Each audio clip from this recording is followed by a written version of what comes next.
Hey y'all, it's Sin and I'm back to do another recap and review, and this is for 90 Day Fiance Before the 90 Days, Season 4, Episode 11, Private Eyes.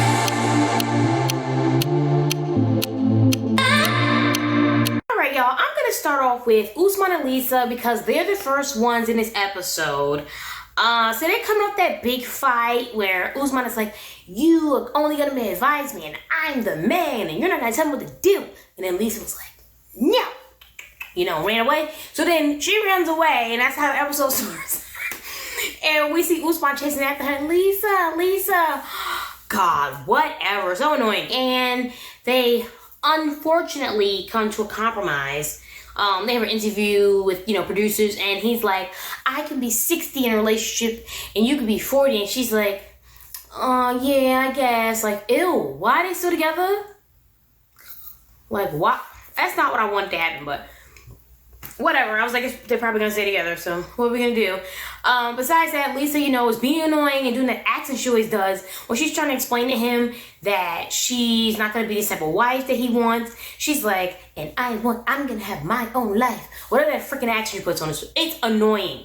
Like, you're dating someone from Nigeria, you're not Nigerian, you're not from this other place, you're from like Pennsylvania, isn't that where she's from?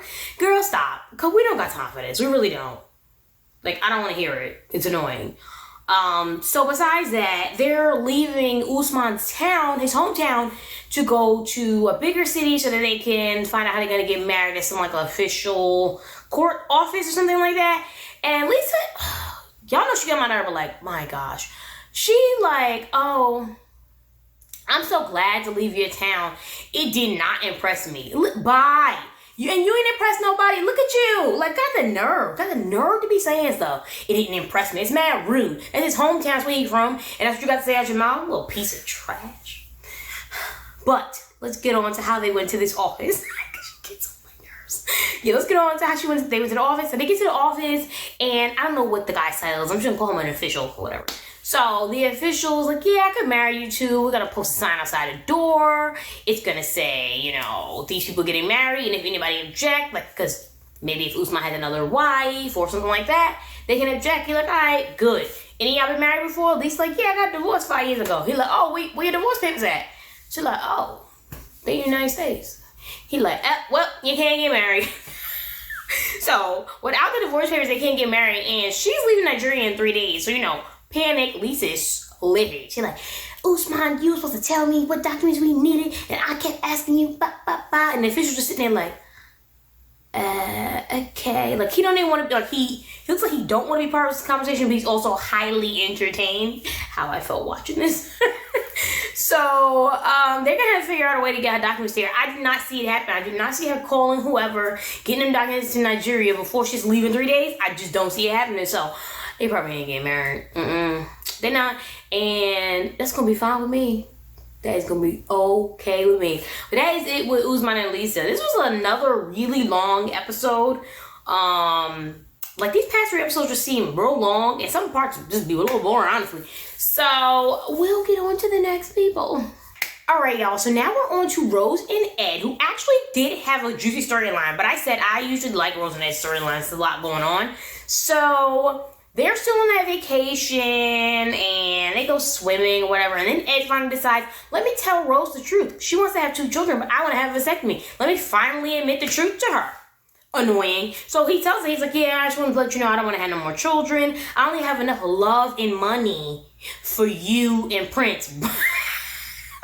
I mean, he's being truthful now, but he's a freaking liar. You tried to reel in this younger woman off these false pretenses, like you want to have children. That was a big thing that Rose wants. She wants 2 more children. And you just sitting here lying, I want to get a vasectomy. Ed is so annoying. He really is. And Rose was fuming. She was fuming. She was like, typical Rose face. Love that face. And she just like, so why you didn't been tell me that? Hello. You played yourself. And he's sitting there looking stupid. She is so upset. She's like, you know what? I need time to think about this. So the next day, he wakes up and Rose is gone. He can't find her. And he's like, oh my gosh, where did she go? Like, she didn't even leave a note at the hotel. Panicking. Ed panicking, about to cry. Like the last time she left him when he freaking said he wanted her to take an STD test. Now he losing it. But Rose pops up and she's like, look, all right, I've been thinking about what you said, and it's not good, mother effer. It ain't good because I don't want to deal with you. Yo, Rose a G. This part had me crack up. Her face was so serious. She was so mad. Oh my God, I loved it. So Rose is like, all right, yet again, she's like, so this doesn't make any sense. Why you didn't tell me this before? Why you didn't say you didn't want children? Why you didn't say this before you came to the Philippines? Why you didn't say this when we first started talking to each other? He just keeps coming to these excuses. Oh, I just wanted to get to know each other and make sure we really liked each other and make sure we were compatible. She's like, okay, no, that doesn't make any sense. She's like, no, I know you. I see you, mother effer. You a liar. Yo, Rose went off on Ed. It was great to see. She like, you lied about your height. You lied about not wanting children. You freaking want me to have an STD test. You giving me mouthwash. You're just always trying to embarrass somebody. And you're a piece of trash. And she's like, you know what? I don't think I want to do this no more. Ed looking crazy. And that's really what happened. Like, Rose went off on him. What I love to see, yo, she went on him. She really did. When she said, "I know who you are," I just knew nothing good was coming after that. I mean, nothing good for Ed. Good for me, because I was very happy that happened. She has to settle to try to get some money to be with Ed, and he piece of trash and a liar, like, and he creepy. We already know that. Like, that don't make no sense. And Rose ain't standing for it. I really hope she sticks by this and don't stay with him, because he's freaking annoying. It's ridiculous. It really is. And he needs to learn you can't be lying to people and try to reel them in and then try to reveal the truth later.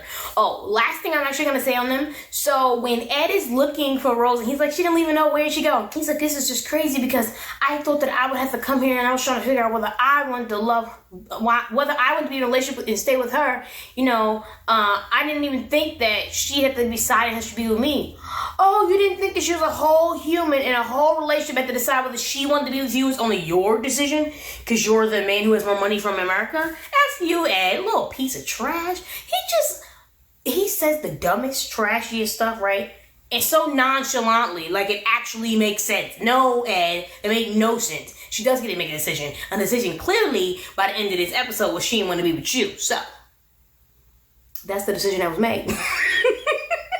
Oh, but that's it with Ed and Rose. But that was great content. It really was. I was just sitting there like, yeah, having a good time. Then it's on to Erica and Steph, and really they get on my nerves having like this fake thing, like either arguing or they're fake happy. I'm just like, oh my gosh, this is just stupid. This is not gonna last. You know, last episode they were trying to act like everything was great. But I will say their section episode was very cute. Not really because of their relationship per se. You know, they're deciding to go see Erica's family, and Erica's gonna come out to her parents, and she wants Stephanie to be there when she does it. So Stephanie's nervous, Erica's nervous, they don't know. They go, and her parents are all like, yay, happy to see them. And Erica comes out, she's basically like, oh yeah, we've been enjoying ourselves. And I was like, we? What is this we? Have you been enjoying yourself? I was like, well dang, father, you coming on strong there. I didn't know what was going on. But she's like, well, I haven't been enjoying myself, but I said we because Stephanie is my partner. And it was just like a little bit of silence. And the father's like, all right, you want some more rice? And it was great. It was so cute. Oh, it was so cute. It was such a cute coming out. Her family was so nice and accepting. I mean, everyone should be, but it's realistic that they won't be. So we're just like, it's nice to see such a good reaction. It was really nice to see. I was like, oh, this is just the sweetest. It was a nice, sweet part of the episode. And they were just like, yeah, it doesn't matter. Who cares? You just gave us more information about yourself. And that's nice. And besides that, I thought Stephanie was always up on her bounds when it looks like the mother was talking to Erica. And she's like, so what are your plans from here? And Stephanie's like, well, our plans are, all right, calm down, Stephanie. Like, you're not nobody. Just shh. And let Erica answer the guiding question. But she's like, our plans eventually will probably be that Erica is going to come to New York. So I feel like our family is thinking about if this is serious, they'll be a little sad if she leaves. But that really is what happens with them. Besides that, I forgot in the beginning of the episode, like when they're talking about how Erica's going to come out to her parents, and they show Stephanie having an interview with the producers, and she's like, I don't know, if Erica doesn't come out to her parents, it's like, are we going to stay a secret forever? And I'm like, girl, What? You don't even make no sense. How you gonna ask? I'm gonna say a secret forever. You're still into your parent. You got the nerve to be judging somebody. I don't understand. What kind of question? That didn't make no sense. Like, I just feel like that was the dumb question somebody be asking who also wasn't out to their parents. Like, are we gonna say secret? Well, that's also your choice too, because you haven't told your parents. And now that Erica has come out to her parents, now you're the secret side. Which, I mean, everybody come on all the time. I just feel like, why even say that? You know, it's best for her to just keep her mouth shut. So it seems like Stephanie has issues like not being quiet. Should have been quiet about that. She shouldn't have just come forth with that New York information. I feel like it was on place.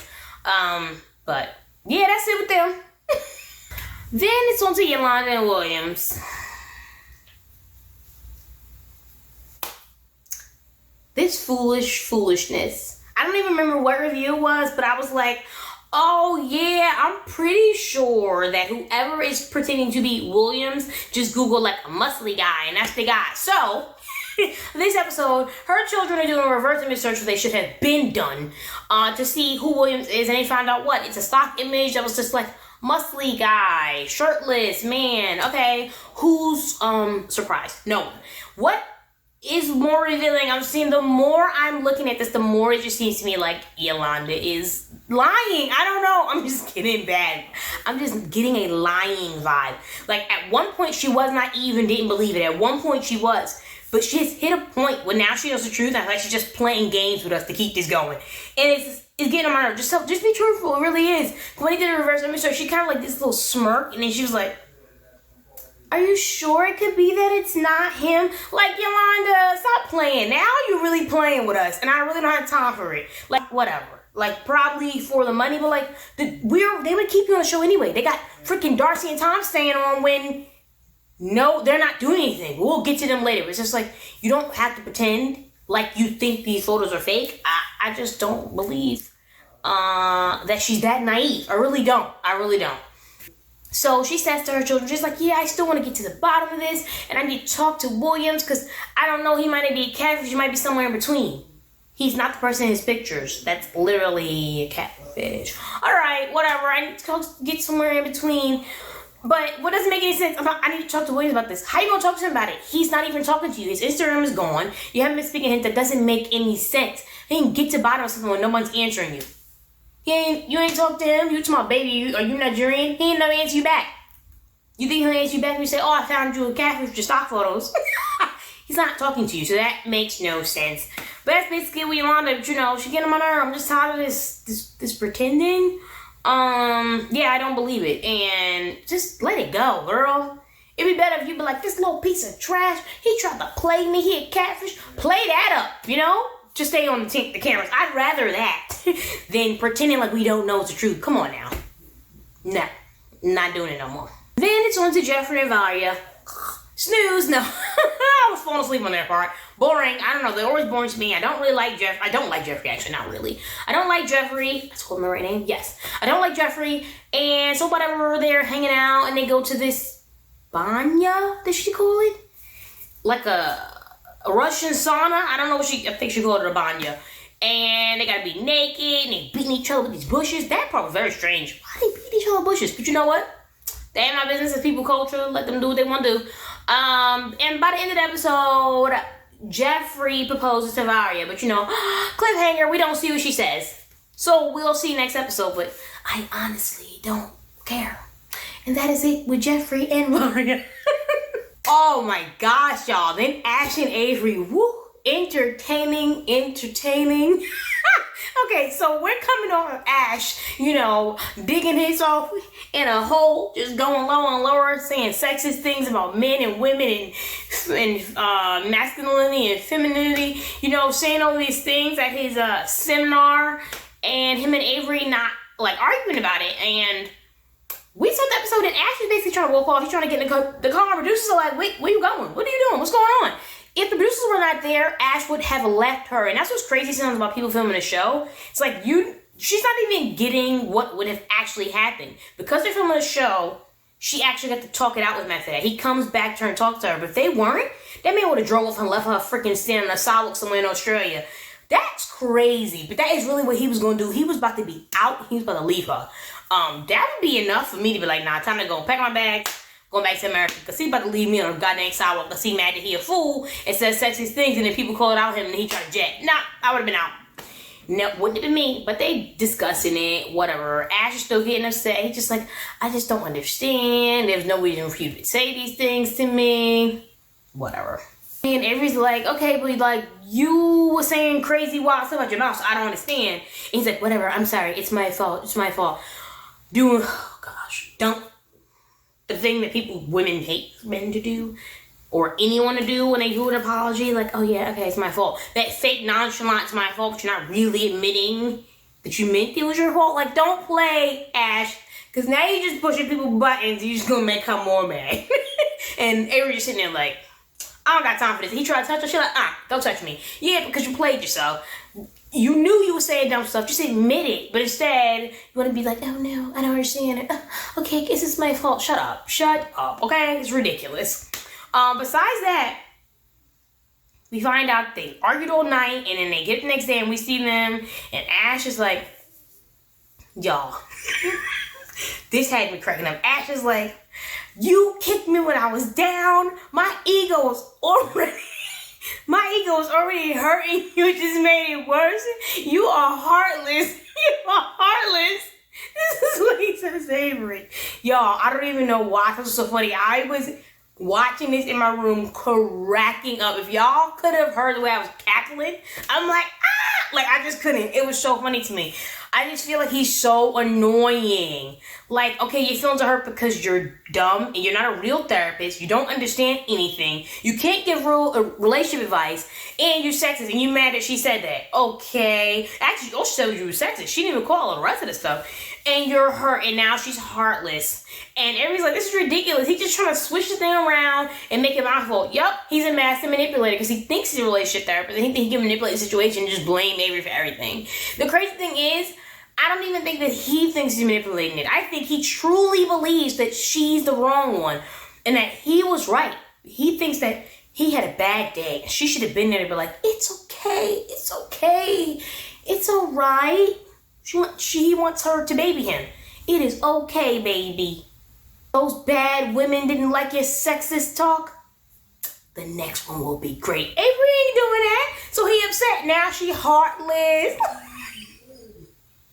I can't, that was hilarious. Oh, lastly, besides saying heartless, he's like, I was crushed like an ant. I couldn't keep it together. Why is he going in like this? Why is he really acting like this girl stomped on his whole world? That's not her fault. That you dug yourself in a hole you could not get out of. That you kept talking in the seminar looking stupid to these women, to the world, because everyone's going to see it. To the producers, to your girlfriend Avery, that is all your fault, Ash. Now all of a sudden, you feel like you were crushed like an ant. Okay, you crushed yourself. You need to figure that out. It's ridiculous. And he really like, I just can't believe she acted like that and crying to the cameras. Bye, Ash. I can't. Oh, it was great. It was so great. I just can't. But that is really it. They have one of those big argument. Ash is being dramatic as like the most dramatic person ever, and that's basically how we end it. They might be breaking up. We will see. But if I feel like Ash is trying to break up with her, and this is kind of dumb because I feel like Avery should be the one to be separating herself from his foolery. So we'll see how it goes, okay? But this was just great. I could rewatch him saying he was crushed like an ant and calling her heartless like a million times because, whew, that was enjoyable. Is that terrible? Like, am I the only one that was the funniest? I thought the funniest thing that happened this episode. All right, I'm gonna move on to the next people. Then it's David and Lana. Well, David alone, we should really say, because this fool is back from, where did he come from? Ukraine. I always forget where he went. He's back from Ukraine, and his friend picks it up, and he's just like, yeah, that wasn't Lana's address, and she wasn't there, and I'm so sad. We had a 7-year relationship. This is ridiculous. Whatever, David. Come on. He even says like, I went there 4 times and she didn't see me in 7 years. It's not a relationship then. She don't care about you. You know, that doesn't make any sense. He's being so ridiculous. I don't have time for it. These annoying people, him and Yolanda, I don't have time for it. Stop being stupid. Now, the thing about David is, he's in denial, and he's so far in denial. I actually think he believes it. He's so far in denial, ain't nobody getting him out of there. That man is done. Just let go. Let him be in weird, crazy oblivion with him and his fantasy Lana for the rest of his life. I don't think his friends need to get into it. Nobody need to get into it. Just let him do what he want to do and be crazy, because this just don't make no sense. His friend is like, look, you need to stop. Let it go. And David like, no, I'm going to do some investigating. He's like, listen, there's no need to be doing all that because she not real. He's like, she not real? We had a 7-year relationship. How's she not real? What? Does it matter if you had a 7-year relationship? She isn't real. She didn't show up anywhere. Who even knows who this person is? Nothing's real about her, so what are we arguing about? Side note, when they in that house, David's house, did y'all see that furniture? He needs to redecorate. Them couches, that chair he was sitting in, that stuff look terrible. Like he hasn't redecorated since like 1950. I can't. He needs to do something about that. He really does. Maybe 1980. Maybe 1950 is probably too late. So he gets his private investigator, and the investigator doesn't speak English, so he has his friend come over to help translate. And the investigator like, listen, Lana's a scammer. She's scamming men. She got a whole bunch of profiles on different dating sites. She's talking to a whole bunch of men. And David's like, well, this is the translation he gets. And then David's like, no, those are all lies. Like he's having a breakdown. This man is losing it. His friend's like, what? What are you talking about? Those all lies. He's like, it doesn't matter. This guy doesn't know what he's talking about. I know Lana. If you know Lana so much, why do you need a private investigator to find out things about her that you hired, David? Does it make any sense? The denial is ridiculous. Like, I don't have time for it, David. That's why he needs to stay in his own oblivious world and like not be filmed. I don't want to see him no more. It's annoying. It's just, she doesn't know and they don't know her. His friend like, listen, I'm just a translator. Don't be freaking get mad at me because your girlfriend is a liar and a scammer and not real. Like, get your life together, David. And he's just like, I don't believe him. I don't believe the investigator. And that's basically how it ends. He's just like, I'm going to find out and I'm going to still talk to her. And this is a real relationship. We knew each other. All right, David, you stay over there in Weird Town and keep believing in this relationship. Keep believing that Lana going to be with you. And you continue with that. Oh, and he even had to never say, yeah, she didn't get no money from this. You said that you have to pay to be on the website to chat with her. So yeah, she did get money. Why are we backtracking and lying? Oh, right. Denialville. He needs to stay in Denialville and get off TV. Because no one got time for this. We don't. Lastly is my favorite people, Darcy and Tom. Hate them. Every time. Like, why are they here? I can never get an answer to that. Because TLC just wants to keep people on their TV show, but like, why are they here? I don't want to see them. So freaking Darcy like, I'm gonna package up his key and I'm not gonna keep it in America. I hate him and this key. Keep your key, Tom. Nobody cares, Darcy. But drop his freaking key in the mailbox and go, girl. Nobody cares. We don't care. All right, is it done? All right, and then we see Tom, and he's so annoying and obnoxious, like at a bar, calling his new girlfriend, who was his side chick or whatever, freak, and like, oh, hey, baby, you look great. First of all, who FaceTimes somebody in a bar? You're annoying. Nobody in a bar wants to see you on the phone, and it's all for TV, and it look like, oh, look at my girlfriend. And Darcy is right. Like, he has a type, because she's pretty sure she's bottle blonde, and she's a lot of plastic surgery on her face, just like Darcy. So that's a type. And then just like, he's like, yeah, I'm gonna come visit you. I decided since you live in Canada, I'm right here in New York, I'll just come visit you instead. She's like, oh, that's great. Yep, you can come. I'll come pick you up from the airport. Girl, calm down. First of all, he wasn't even officially with you. I don't even think y'all still officially together. Y'all had it all open. And second he said he don't come to Canada, you just gonna jump and say, yeah, come. Girl, pretend you had some plans or something. Look at your goddamn calendar. Don't look so dang desperate. This man gonna run all over you. That's my advice for her. Because I was like, whoa, pump the brakes there. Yes, you can come. Hurry up. No, girl, no. Don't do that. You're going to regret it later. But that is everybody. That is everybody in the episode. The best things were Ash and Avery and him being hella dramatic. I'm an aunt. And I got crushed. And then Ed getting told up by Rose. Go off, Rose. She was like, I see you, and I don't want to be with you. Ho. All right. And she ain't said, but whatever. She ain't playing with him. So that was the best thing that happened. So that is the end of my recap and review for 90 Day Fiance Before the 90 Days, Season 4, Episode 11. I will see y'all in my next review. Bye.